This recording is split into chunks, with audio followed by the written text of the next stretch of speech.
আসসালামু আলাইকুম, সবাই কেমন আছেন? কাছে দূরে যে যেখান থেকে আজকের ব্লগটা দেখছেন আশা করি সবাই অনেক ভালো আছেন। আমরাও আলহামদুলিল্লাহ ভালো আছি। প্রচণ্ড গরমে বাংলাদেশের অবস্থা তো খুবই খারাপ। তারপরও আলহামদুলিল্লাহ এত পরিমাণ বাতাস আমার ব্যালকনি এবং আমার জানালা দিয়ে আসছে। আমি চিন্তা করছিলাম আমি তো তারপর অনেক শান্তিতে আছি, যেহেতু আমি 7 ফ্লোরে থাকি।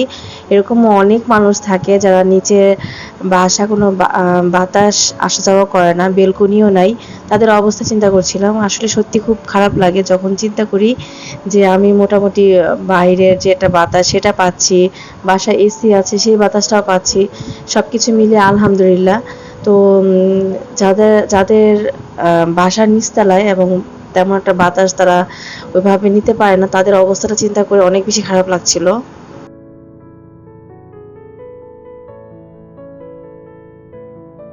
বাসায় কিছু জরুরি জিনিসপত্র লাগতো, তো সেগুলো আমি মোটামুটি বের করে গুছিয়ে নিয়েছি। আর বাকি ছিল এই ফ্রুটসগুলো, সেগুলো আমি গুছিয়ে নিচ্ছি। আর আমার ছেলেটা কে আমি ট্রাই করি খেজুর খাওয়ানোর জন্য। আর আমার হাজব্যান্ড প্রতিদিন দুধের সাথে খেজুরটা খায়, ও কোনো চিনি বা মধু কিছু অ্যাড করে না। তো দুধের মধ্যে একটু খেজুরটা দিয়ে ও খেতে পছন্দ করে, তো সেজন্য সবসময় খেজুরটা আমাকে রাখতে হয়। আর যাবতীয় কিছু নাস্তা, যেহেতু ছোটো বাচ্চা থাকে, আপনার ভাইও অসুস্থ, তো ফ্রুটসটা কিন্তু প্রতিদিন আমার লাগে বাসায়। তো সেগুলোও এনেছি। আর টুকটাক কিছু রান্না করব, রান্না করে আজকের কাজকর্ম শেষ করব। তো এত পরিমাণ গরম পড়েছে, তো আসলে আমি যখনই কিচেনে যাচ্ছি গরমে অবস্থা খারাপ হয়ে যাচ্ছে। আর আমার ছেলেটা তো এখন হাঁপড় দেয়, সারা ঘরে হাঁপড় দিতে দিতে অনেক সময় কিচেনে চলে আসে। তো সেটা নিয়ে খুব বেশি খারাপ লাগে যে গরমে ওর অবস্থাও খারাপ হয়ে যায়, অনেক সময় কুলে উঠে বসে। তো চেষ্টা করি ও যখন ঘুমায় তখনই আমি রান্নাটা করার।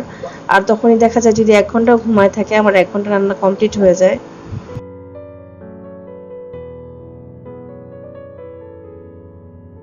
যেহেতু ১.৫ মাস যাবৎ আপনার ভাইয়া অসুস্থ, সেই সাথে তো বাসায় বাচ্চাও আছে। তো সবকিছু মিলিয়ে তো বাজারটা পান্ডা মার্টে এনে ফেলি। আর মাঝে মধ্যে আমাদের কেয়ারটেকারকে দিয়েও নিয়ে আসি। যে যেভাবে সুবিধা হয় ওইভাবেই করে ফেলি।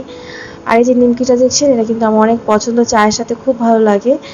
আর যে বিস্কিটটা দেখাচ্ছিলাম সেই বিস্কিটটাও আমার অনেক পছন্দের একটা বিস্কিট, একটা শেষ হয়ে গিয়েছিল, আবার সেমটাই এনে দিয়েছে বনানী থেকে।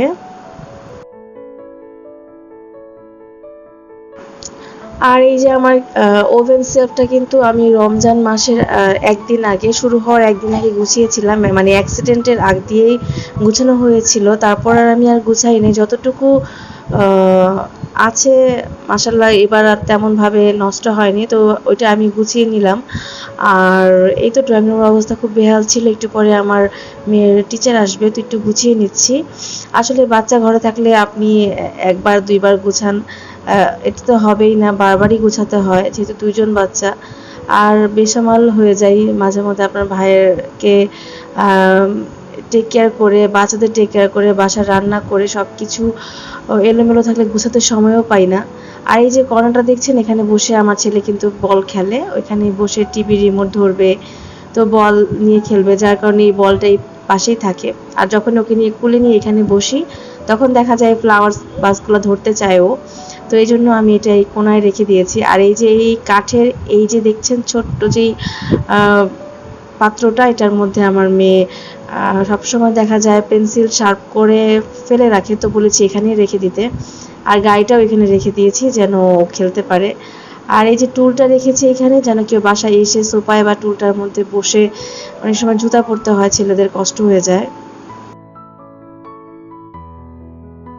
এই রুমটা আপনাদের কখনোই দেখানো হয়নি, আমিও তেমন একটা আসি না। এখানে আমার ওয়াশিং মেশিনটা রাখা, এখানে একটা অ্যাটাচ ওয়াশরুমও আছে। আর এটা আমি একটু ঠিকঠাক করছি, তারপর একদিন না হয় দেখাবো। আর প্রচণ্ড ফুচকা খেতে ইচ্ছা করছিল, আপনার ভাইয়া বনানী থেকে ফুচকা আনিয়েছে। ফুচকাটা আমি প্রায় দীর্ঘ ৮ মাস পরে খাচ্ছি, কোনো একটা কারণে আমি ফুচকাটা এতদিন খাই নাই। তো আজকে আর মনে হচ্ছিল ফুচকা না খেয়ে আর পারবো না, যেই কথা সেই কাজ। বলছিলাম আমার 1 প্লেটে হবে না, আমাকে 2টা বক্স লাগবে। তো এইটা বনানীর অনেক নামকরা একটা ফুচকার দোকান, ফুচকাওয়ালি। আপনারা খেয়েছেন কিনা জানি না, হয়তো বা খেয়ে থাকতে পারেন।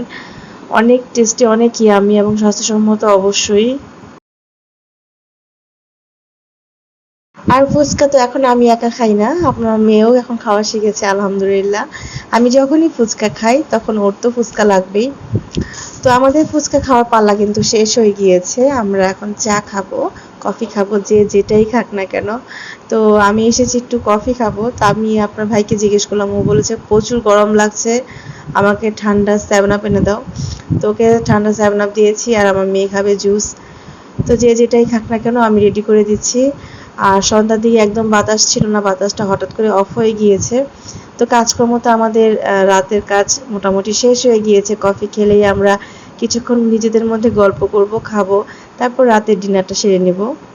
আজকের ব্লগটা কেমন লেগেছে অবশ্যই কমেন্টস করে জানাবেন। আর যারা এখন পর্যন্ত চ্যানেলটি সাবস্ক্রাইব করেনি প্লিজ সাবস্ক্রাইব করে দিবেন, একটা লাইক দিয়ে পাশে থাকবেন। আপনার একটি লাইক আমাকে অনেক দূর এগিয়ে নিয়ে যেতে সাহায্য করবে।